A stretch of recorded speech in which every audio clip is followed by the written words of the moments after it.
Hello friends, welcome back to my channel. मैं हूं आपकी फ्रेंड वर्षा। आज की इस वीडियो में हम बात करेंगे आपके लिए एनटीए नेट कॉमर्स के कुछ इंपॉर्टेंट क्वेश्चंस की। ये क्वेश्चंस आपके एग्जाम के पॉइंट ऑफ व्यू से बहुत ही इंपॉर्टेंट हैं, तो इन क्वेश्चंस को हम डिस्कस करेंगे। वीडियो को लास्ट तक देखिएगा, आपको एक आइडिया लग जाएगा कि आपके एग्जाम में किस तरह के क्वेश्चन पूछे जाते हैं। तो स्टार्ट करते हैं वीडियो को। आपको पसंद आती है तो लाइक कीजिए, फ्रेंड्स के साथ शेयर कीजिए, और किसी भी तरह की कोई भी क्वेरी हो तो प्लीज जरूर बताइएगा। तो स्टार्ट करते हैं वीडियो को। फर्स्ट क्वेश्चन है हमारा, outstanding expenses are charge to, यानी कि आउटस्टैंडिंग एक्सपेंसेस जो होते हैं वो चार्ज किए जाते हैं कहाँ पर? Asset sides of the balance sheet, यानी बैलेंस शीट के असेट साइड में। Liability side of balance sheet, यानी कि बैलेंस शीट के लाइबिलिटी साइड में। Not charge to balance sheet, यानी कि बैलेंस शीट में चार्ज नहीं किए जाते हैं, या फिर नन ऑफ दीज, यानी कि इनमें से कोई नहीं। तो friends, outstanding expenses always liability side charge किए जाते हैं, क्योंकि एक लाइबिलिटी होती है जो कि कंपनी को देनी है। ठीक है, तो फ्रेंड्स यहाँ पर ऑप्शन में यहाँ पर आएगा हमारा ऑप्शन बी करेक्ट है, क्योंकि ये कंपनी के लिए एक लाइबिलिटी है जो कि पहले वो नहीं पे कर पाया था, इस टाइम उसने पे करी है। ठीक है, तो ये लाइबिलिटी साइड आएगी। नेक्स्ट क्वेश्चन है, liabilities in balance sheet include the following items, यानी कि लाइबिलिटीज के जो बैलेंस शीट में जो लाइबिलिटीज होती है उसमें क्या क्या आइटम्स को इंक्लूड किया जाता है? Long term loan, short term loan, owner's fund, all of these. तो फ्रेंड्स, ये सारे ही आइटम्स जो होते हैं वो लाइबिलिटी साइड में शो किए जाते हैं। तो यहाँ पे हमारा राइट आंसर होगा डी, ऑल ऑफ दीज। बहुत ही सिंपल आंसर था ये क्वेश्चन। नेक्स्ट आते हैं, प्रीपेड एक्सपेंसेस ट्रीटेड एज। जो प्रीपेड एक्सपेंसेस होते हैं वो किस तरह ट्रीट किए जाते हैं? Current assets, current liability, short term liability, या फिर नन ऑफ दीज। तो फ्रेंड्स, प्रीपेड एक्सपेंसेस वो एक्सपेंसेस होते हैं जो कि हमने अभी एडवांस में पे कर दिए हैं। ठीक है, तो फ्रेंड्स ये हमारी एज अ करंट लाइबिलिटी होती है, क्योंकि ये सिर्फ कुछ टाइम की होती है, ये हम लॉन्ग टर्म तक इसको नहीं रख सकते। ठीक है, तो ये हमारा ऑप्शन यहाँ पे ए करेक्ट है। नेक्स्ट क्वेश्चन पे आते हैं, cost accounting aims at ascertain, यानी कि कॉस्ट अकाउंटिंग जो होती है उसका एम होता है क्या असर्टेन करना? प्रोडक्ट की cost, net profit, gross profit, या फिर सेलिंग प्राइस। तो फ्रेंड्स, कॉस्ट अकाउंटिंग का जो एम होता है वो होता है कॉस्ट को असर्टेन करना कि किसी प्रोडक्ट पे कितनी कॉस्ट आ रही है। तो यहाँ पे ऑप्शन ए हमारा क्या है? करेक्ट आंसर है। नेक्स्ट है, the purpose of financial account is reporting to, यानी कि जो फाइनेंशियल अकाउंट का जो पर्पस है वो रिपोर्ट करना है किसको?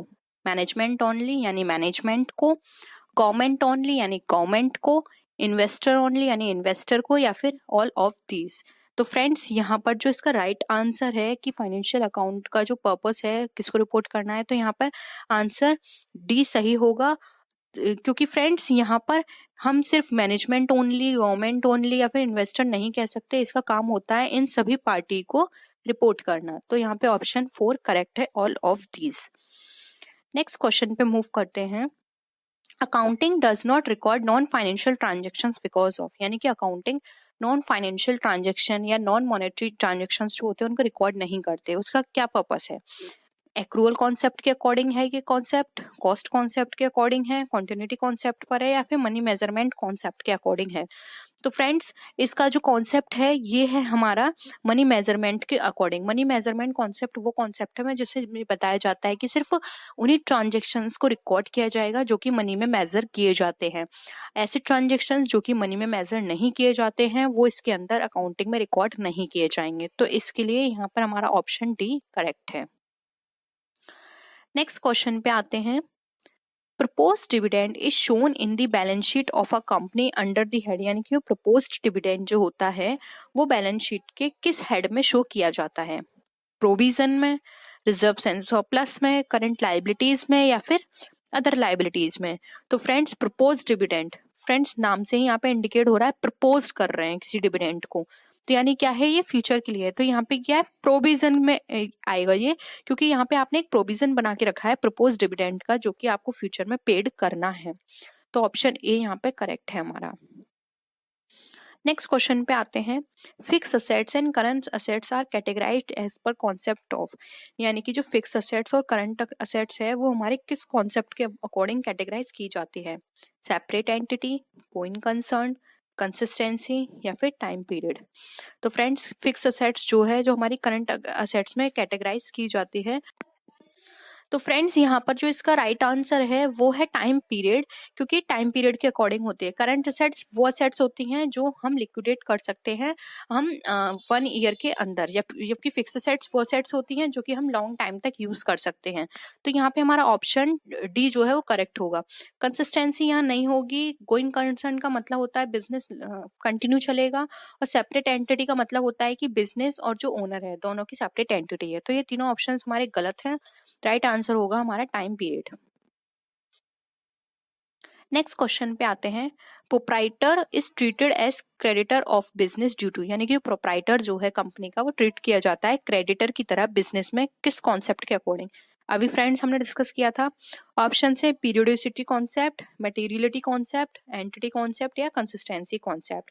तो फ्रेंड्स इसका जो राइट आंसर है वो है option C, entity concept. Entity concept में ये बताया जाता है कि बिजनेस और बिजनेस का ओनर दोनों अलग हैं।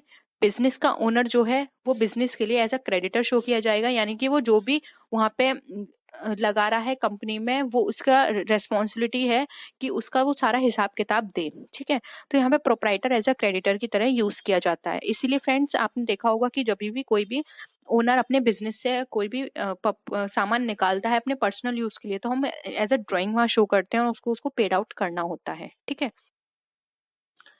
नेक्स्ट क्वेश्चन पे आते हैं। Which of the following is correct, यानी कि इसमें से कौन सा करेक्ट है? Profit does not alter capital, यानी कि प्रॉफिट जो है कैपिटल को ऑल्टर या फिर चेंज नहीं करता है। Capital can only come from profit, यानी कि कैपिटल सिर्फ हमारी उससे आती है प्रॉफिट से। प्रॉफिट रिड्यूसेस कैपिटल, यानी कि जो प्रॉफिट है हमारा वो हमारा रिड्यूस करता है कैपिटल को, या फिर प्रॉफिट इंक्रीजेस कैपिटल, प्रॉफिट हमारा इंक्रीज करता है कैपिटल को। तो फ्रेंड्स यहाँ पर जो इसका राइट आंसर है वो है ऑप्शन हमारा डी। प्रॉफिट जो है हमारा ये हमारा इंक्रीज करता है हमारी इसको प्रॉफिट को, कैपिटल को इंक्रीज करता है। सॉरी, प्रॉफिट ये हमारा यहाँ पे कैपिटल इंक्रीज करेगा, क्योंकि जितना प्रॉफिट होगा आपने देखा होगा जो हमारा नेट प्रॉफिट निकल कर आता है वो हम कैपिटल में ऐड करते हैं, और अगर हमारा नेट लॉस होता है वो हम कैपिटल से माइनस करते हैं।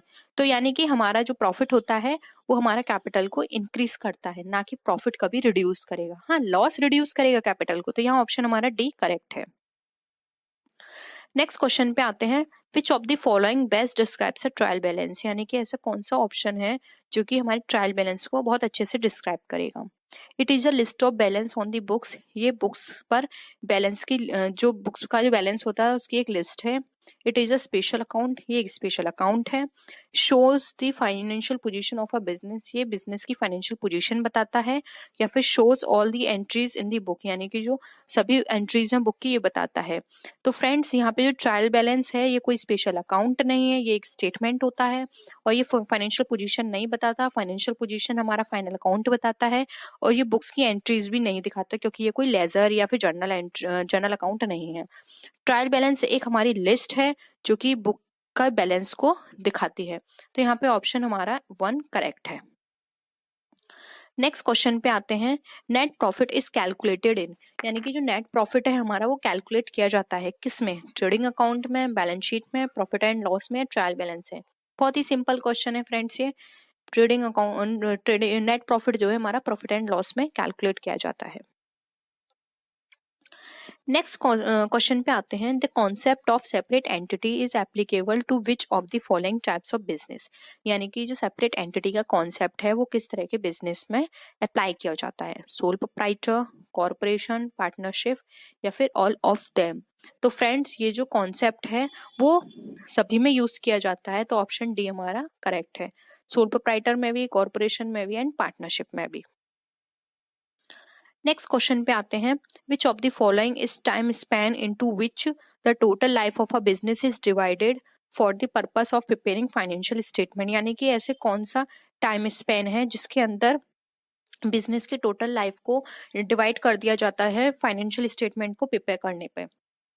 तो फ्रेंड्स ऑप्शंस हैं fiscal year, calendar year, accounting period और एक्रूअल पीरियड। तो फ्रेंड्स इसका जो करेक्ट आंसर होगा जिसमें इसको डिवाइड किया जाता है वो होगा हमारा अकाउंटिंग पीरियड। अकाउंटिंग पीरियड कहा जाता है जिस ईयर में अकाउंट्स प्रिपेयर किए जाते हैं।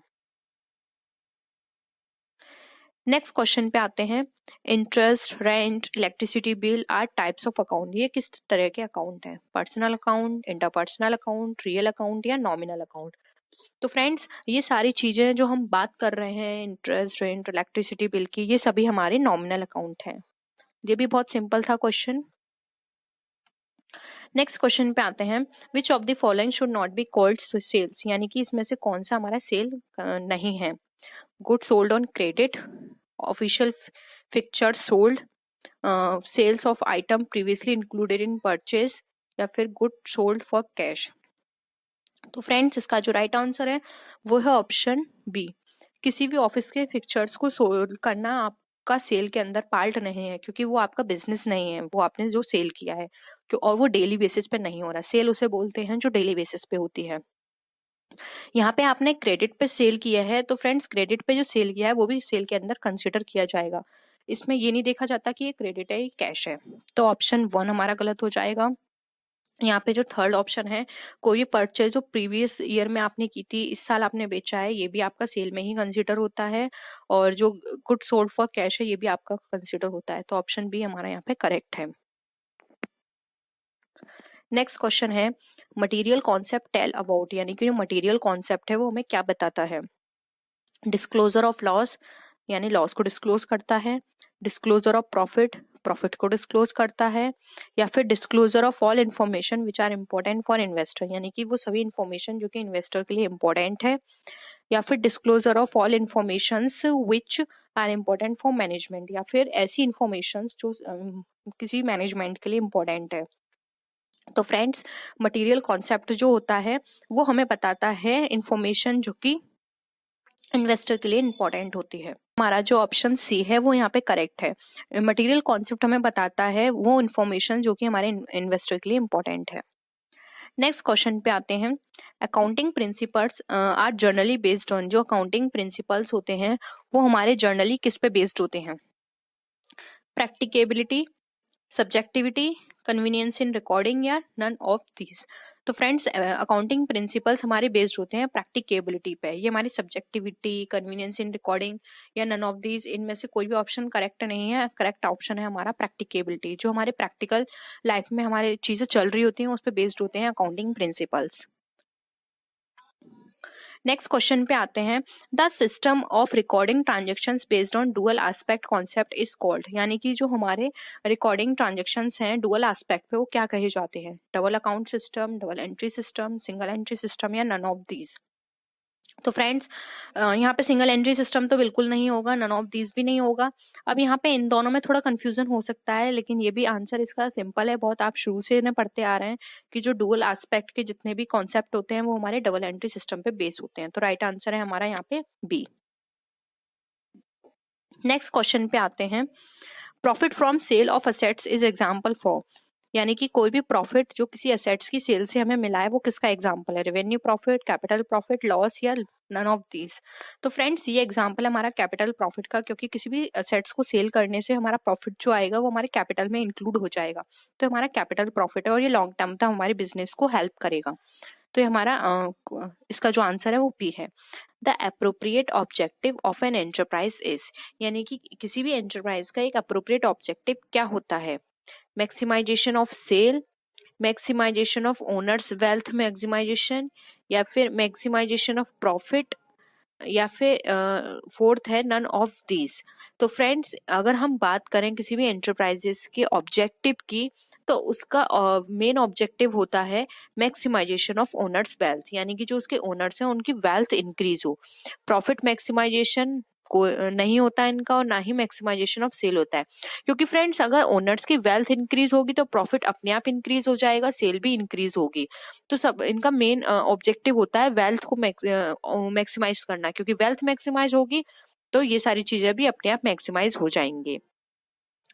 नेक्स्ट आता है, the job of a financial manager is confined to, यानी कि एक फाइनेंशियल मैनेजर की जो जॉब होती है क्या कन्फाइंड मतलब क्या करती है? रेजिंग फंड, फंड को रेज करती है। मैनेजमेंट ऑफ कैश, यानी कैश को मैनेज करती है। Raising of funds and their effective utilization, fund को रेज करती है और देखती है कि उसके फंड को कहाँ पे इफेक्टिव यूटिलाइज किया जाए। या फिर नन ऑफ दीज। तो फ्रेंड्स अगर हम बात करें रेजिंग फंड की तो ये ऑप्शन सही है। मैनेजमेंट ऑफ कैश ये भी फ्रेंड्स सही है, लेकिन ये दोनों सही हैं लेकिन हम अप्रोप्रिएट नहीं है, तो ये दोनों कट जाते हैं। यहाँ पे थर्ड ऑप्शन जो है ये हमारा बिल्कुल अप्रोप्रिएट है। वो फंड देखते हैं और साथ में ये भी देखते हैं कि उन फंड को हम बेटर तरीके से कहाँ यूटिलाइज कर सकते हैं। तो ऑप्शन 3 यहाँ पे हमारा करेक्ट आंसर है। नेक्स्ट है फाइनेंशियल डिसीजन इन्वॉल्व्स, यानी कि जब फाइनेंशियल डिसीजंस लिए जाते हैं तो उसके अंदर क्या क्या चीज को इन्वॉल्व किया जाता है। इन्वेस्टमेंट, फाइनेंसिंग या डिविडेंड डिसीजन, या फिर investment, financing and sales decision को, या फिर financing, dividend and cash decision को, या फिर इसमें से कोई भी नहीं, यानी कि नन ऑफ दीज। तो फ्रेंड्स अगर हम किसी भी तरह से फाइनेंशियल डिसीजन लेते हैं तो उसमें हम देखते हैं कि फंड कहाँ से रेस करेंगे और कितना फंड हम अपने जो भी शेयर होल्डर्स हैं उनको एज अ डिविडेंड देंगे, कहाँ इन्वेस्ट करेंगे। तो यहाँ पे हमारा ऑप्शन 1 करेक्ट है। यहाँ पे हम इन्वेस्ट देखेंगे, फाइनेंस देखेंगे, रेस कहाँ से करना है, और साथ में हम यहाँ पे डिविडेंड डिसीजन भी देखेंगे कि हमें डिविडेंड किस तरह का अपने जो शेयर होल्डर्स हैं उनको देना है। नेक्स्ट क्वेश्चन पे आते हैं। नेट प्रॉफिट रेशियो सिग्निफाइज, यानी कि फ्रेंड्स जो हम नेट प्रॉफिट रेशियो निकालते हैं तो क्या सिग्निफाइज करता है। ऑपरेशनल प्रॉफिटेबिलिटी को, लिक्विडिटी पोजीशन को, सॉल्वेंसी को, या फिर प्रॉफिट को। तो फ्रेंड्स अगर नेट प्रॉफिट की बात करते हैं तो इसके अंदर हम देखते हैं कि कितना नेट प्रॉफिट निकल कर आया है। ये हमारी लिक्विडिटी नहीं बताता, ना ही सॉल्वेंसी बताता है, ना ही हमारे प्रॉफिट बताता है। ये बताता है हमारी ऑपरेशनल प्रॉफिटेबिलिटी को। तो ये हमारा यहाँ पे इसका जो आंसर होगा वो होगा option A. Net profit ratio में बताता है ऑपरेशनल प्रॉफिटेबिलिटी को। नेक्स्ट क्वेश्चन पे आते हैं। Working capital turnover measures the relationship of working capital with, यानी कि फ्रेंड्स जब हम वर्किंग कैपिटल टर्नओवर को मेजर करते हैं या फिर कैलकुलेट करते हैं तो वहां पर हम वर्किंग कैपिटल के साथ किसकी रिलेशनशिप्स को बताते हैं। फिक्स असेट्स की, सेल्स की, परचेज की, या फिर स्टॉक की। तो फ्रेंड्स यहाँ पर आपने देखा टर्म एक यूज हो रहा है टर्नओवर। फ्रेंड टर्नओवर हमें सेल बताता है, तो यहाँ पे हमें अपना आंसर इजीली मिल जाएगा। यहाँ पर हमारा राइट आंसर होगा सेल्स। वर्किंग कैपिटल को हम सेल्स के साथ रिलेशनशिप देख के पता लगा सकते हैं कि वर्किंग कैपिटल टर्नओवर हमारा कितना है। नेक्स्ट क्वेश्चन है inventory turnover measures the relationship of inventory with, यानी कि इन्वेंट्री टर्नओवर हम मेजर करते हैं तो इन्वेंट्री किसके साथ हमारी रिलेशनशिप बताते हैं। एवरेज सेल्स के साथ, कॉस्ट ऑफ गुड्स सोल्ड के साथ, टोटल परचेज के साथ, या टोटल असेट्स के साथ।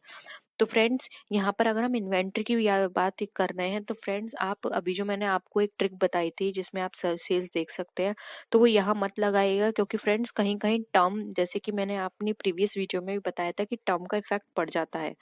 तो यहाँ पर जो इसका राइट आंसर होगा वो होगा कॉस्ट ऑफ गुड्स सोल्ड। इसका जो राइट आंसर है वो है ऑप्शन बी इन्वेंट्री। जब हम टर्नओवर रेशियो कैलकुलेट करते हैं तो इन्वेंट्री को उस कॉस्ट ऑफ गुड्स सोल्ड के साथ रिलेशनशिप करके ये पता लगाते हैं कि हमारा इन्वेंट्री टर्नओवर रेशियो कितना निकल कर आया है। नेक्स्ट क्वेश्चन है the term EVA is used for, यानी कि ईवीए जो टर्म है इसकी फुल फॉर्म क्या होगी या ये किसके लिए यूज किया जाता है। ऑप्शन है extra value analysis, economic value added, expected value analysis, या फिर इंजीनियरिंग वैल्यू एनालिसिस। तो फ्रेंड्स ईवीए की जो फुल फॉर्म होती है वो होती है इकोनॉमिक वैल्यू एडेड, यानी कि कितनी वैल्यू उसमें इकोनॉमिक हम ऐड करेंगे। तो यहाँ पे ऑप्शन हमारा सेकंड राइट आंसर है। नेक्स्ट क्वेश्चन पे आते हैं। रिटर्न ऑन इन्वेस्टमेंट में बी इम्प्रूव्ड बाय, यानी कि जो रिटर्न ऑन इन्वेस्टमेंट होता है वो किसके द्वारा इम्प्रूव किया जा सकता है। इंक्रीजिंग टर्नओवर, टर्नओवर को इंक्रीज करके, रिड्यूसिंग एक्सपेंसेस, एक्सपेंसेस को रिड्यूस करके, increasing capital utilization, capital utilization को इंक्रीज करके, या फिर all of the above.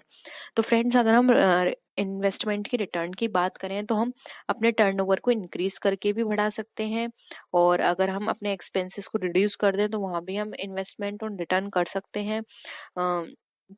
Increasing capital utilisation के थ्रू भी हम यहाँ पे अपने रिटर्न ऑन इन्वेस्टमेंट इम्प्रूव कर सकते हैं। तो यहाँ पे ऑप्शन हमारा 4 जो है वो करेक्ट ऑप्शन है। ये सारे ऑप्शंस हमारे करेक्ट हैं।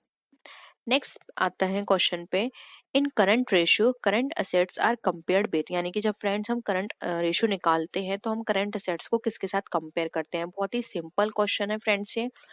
करंट प्रॉफिट के साथ, करंट लायबिलिटीज के साथ, फिक्स असेट्स के साथ, या इक्विटी शेयर कैपिटल के साथ।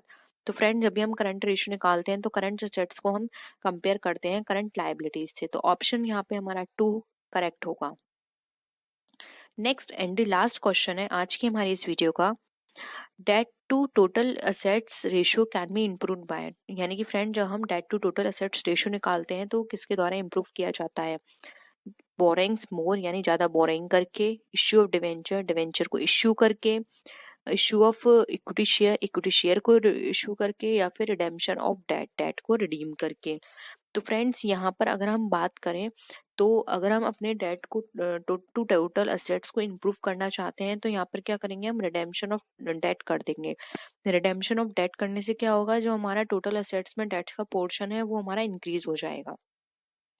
तो फ्रेंड्स ये थी हमारी आज की वीडियो। आई होप आपको आज के क्वेश्चंस पसंद आए होंगे। वीडियो पसंद आए तो वीडियो को लाइक कीजिए, अपने फ्रेंड्स के साथ शेयर कीजिए, और अगर आप इस तरह की वीडियो चाहते हैं तो आप नीचे कमेंट सेक्शन में बता सकते हैं। आप मेरी प्रीवियस वीडियो को भी जरूर देखिएगा, क्योंकि उसमें भी हमने बहुत सारे ऐसे पॉइंट्स हैं जिसको हमने कवर किया है जो आपके एग्जाम के पॉइंट ऑफ व्यू से बहुत ही इंपॉर्टेंट है। तो फ्रेंड्स नेक्स्ट वीडियो में हम फिर मिलते हैं। आप मेरे फेसबुक पेज और मेरी इंस्टा आईडी से भी कनेक्ट हो सकते हैं और अपनी क्वेरी को वहां भी पूछ सकते हैं। तो फ्रेंड्स नेक्स्ट वीडियो में हम फिर मिलेंगे और भी अच्छी वीडियोस के साथ। तब तक के लिए बाय बाय।